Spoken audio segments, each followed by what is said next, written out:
Hey everybody, at long last my CVS store has finally started putting merchandise out. It was only a very small sampling, so I can't give you a good idea of what they have yet, but I did notice that their large sort of animated figure this year was some sort of standing jack-o'-lantern figure. I was not impressed with it offhand, which is kind of disappointing because I have always loved their animated figures in the past. Usually they've got at least one really special one that, you know, I see and I've just automatically got to have, which is the case of this old prop that I'm going to show you today. I saw it online in the Halloween forums. People were talking about the CVS line, and it was this Headless Horseman.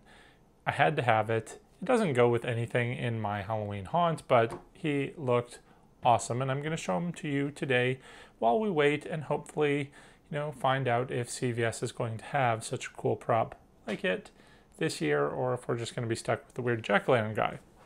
So unfortunately, over the years, I did not keep the box. I did keep the box. I just transformed it into another prop. I made it into kind of a bottomless pit, which I will be showing you in a future video. So stay tuned for that. But I don't have a box to share with you today. So I'm going to streamline it just a little bit further. In fact, I've already assembled his base, which is just like all the other videos that I've posted. So there's nothing special. If you're not sure what's going on in this very simple construction here, check out some of my other videos.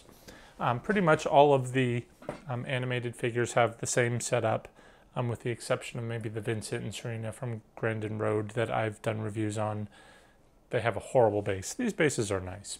Anyway, let's move on. So I've gone ahead and assembled it already, and he has pants that we're just going to pull up.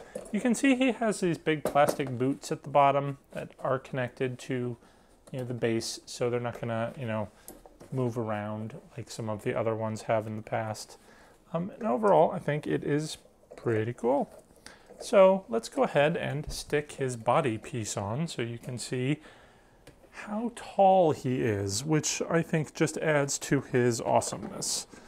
The body piece just sticks right over the top. If I can find the slot. There we go. So, again, I am 6'3". He stands almost my height. So, he is impressively tall and imposing. Now, let's see. He does have this cape. Is it caught in something here? Okay. There we go. All right. So his cape is flowing. Let me just flip him around so you can see that. He's got this nice red velvet sort of shirt with a little leather-esque belt, and his cape, and his little belt buckle. And you can kind of see his little neck sort of does a little thing like that.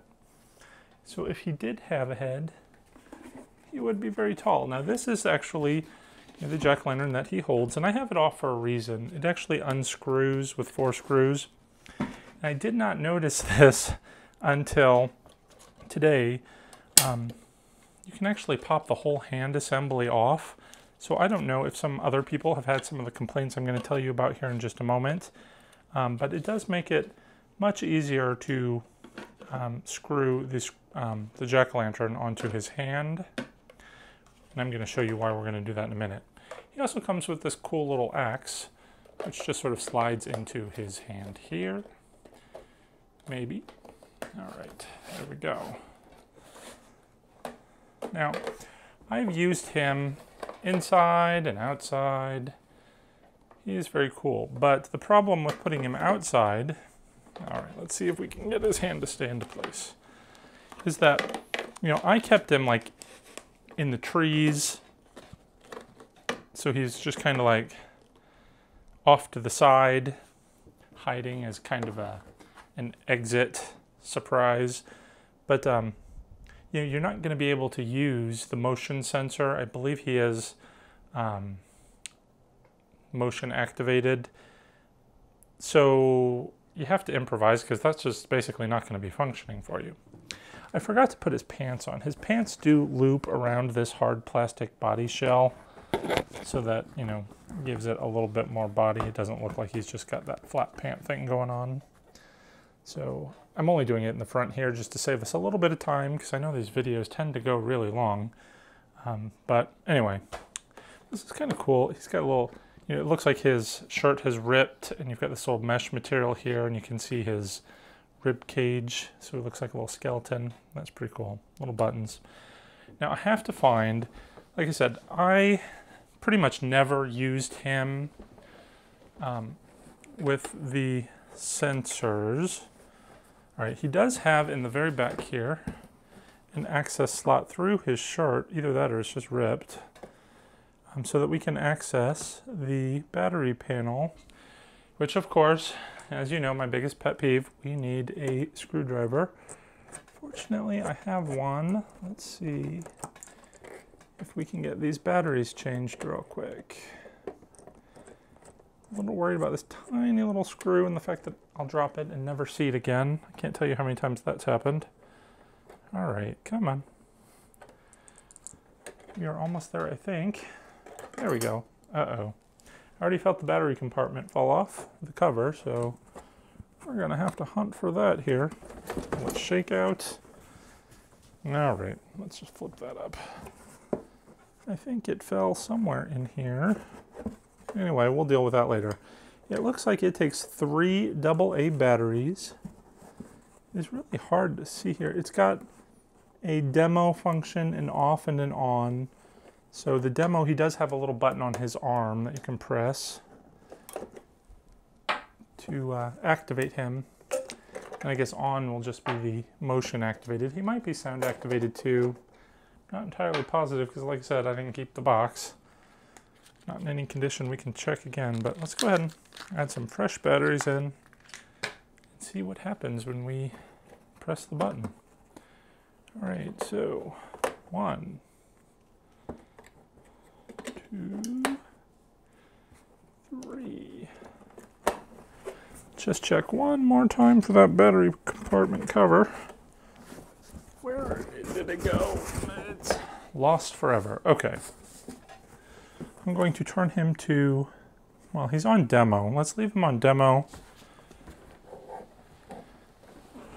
Actually, before I do that, let me flip that back over.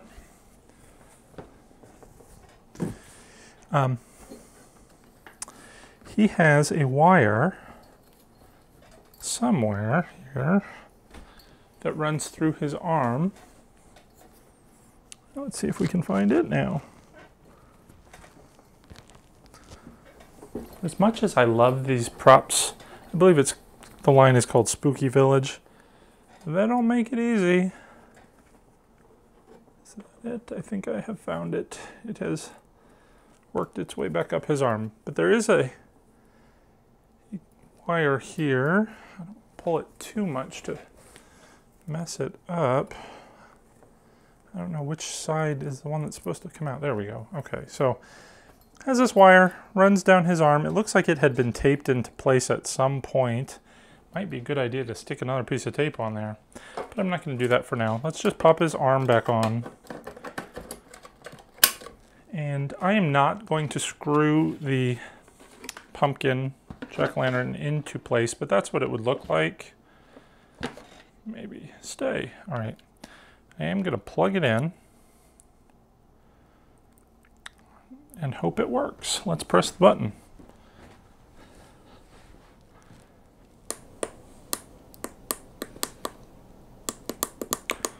Okay, well that is unfortunate. It does not work. Huh.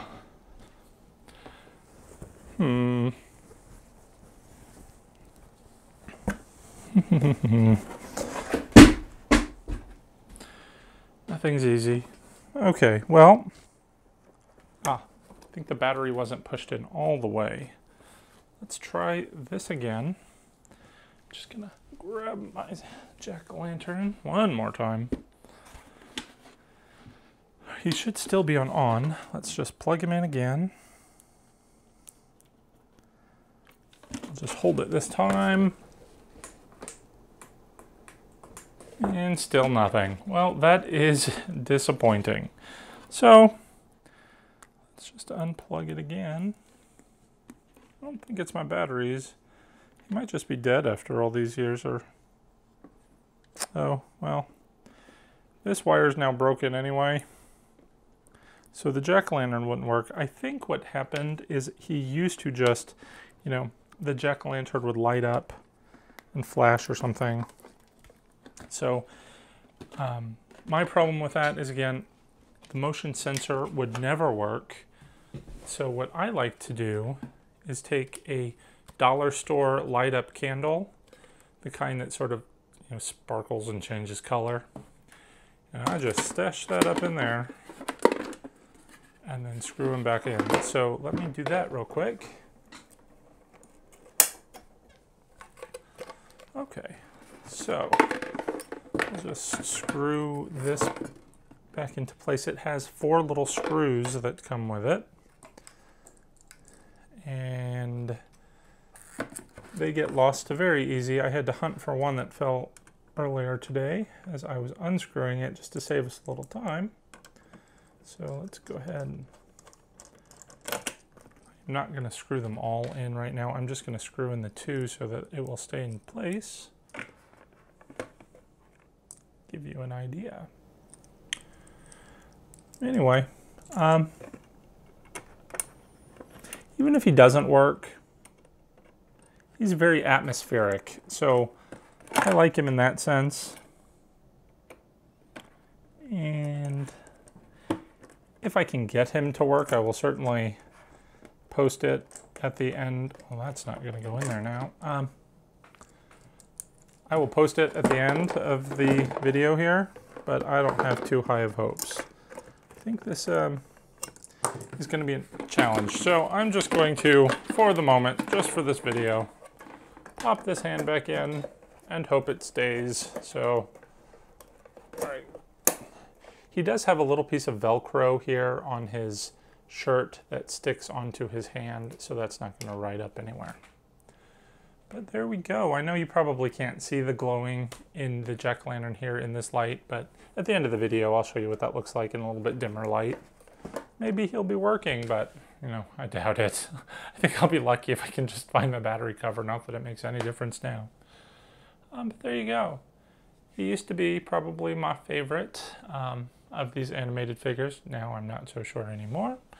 But, you know, just to give you some tips if you find one of these yourself, you know, I like to use this creepy cloth and just put it around the base here. It kind of disguises the base so you can't quite tell that, you know, he's just a cheesy animated figure. There we go. And then, you know, maybe since he is a, you know, headless horseman, you could throw a pumpkin down there. That's kind of fun. And actually what I plan to do, because I plan to make a display inside, I wanted to have him in a room. And I have, over the last couple of years, collected 16 of these big pickle jars. I have a problem with eating pickles. Anyway, if I can ever manage to get all these labels off, they're practically concreted on. Oh my God, this one's actually coming off. That's never happened. It's just not my day. Well, maybe it is, because that finally came off. I cannot believe that. I'm thrilled.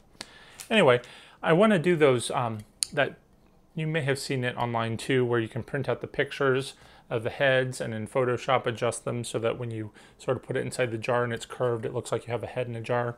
Well, I wanted to put him in a room with all of these heads scattered around, and I think that's going to be pretty cool. So stay tuned for that, and I will try and we'll see if we can get that done together. Not having much luck with this back sticker. Anyway, that's going to be cool, so stay tuned for that. You know what? I'm going to bring the camera a little bit closer so you can take a little bit closer detail or look at the details of the Headless Horseman here. How's that? So here we have the jack-o'-lantern face. I think it is pretty creepy. There's that sort of skeleton look that I mentioned through the ripped clothing. Belt buckle. Let's just see if we can take a closer look at his boots there. I think the boots actually look very realistic. pretty impressed with them. And then, it looks like the boot extends up, but it's really just connected to the pant there. Look at those creepy hands and the bloody axe. And of course, the missing head.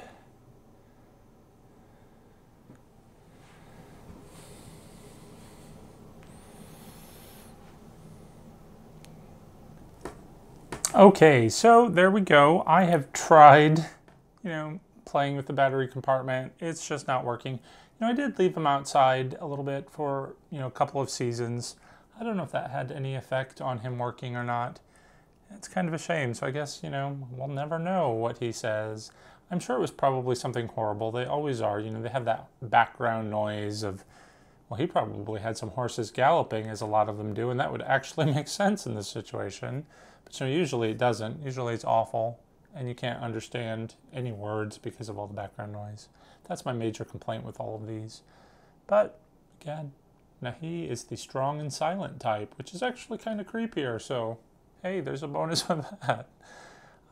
Anyway, I guess that's it for today. I hope you enjoyed the Headless Horseman. I'm really hoping CVS comes out with some better products this year. If they do, stay tuned because I will be sure to review them. Make sure you're subscribed, and I'll see you around for that. In the meantime, take care, everyone. Happy haunting.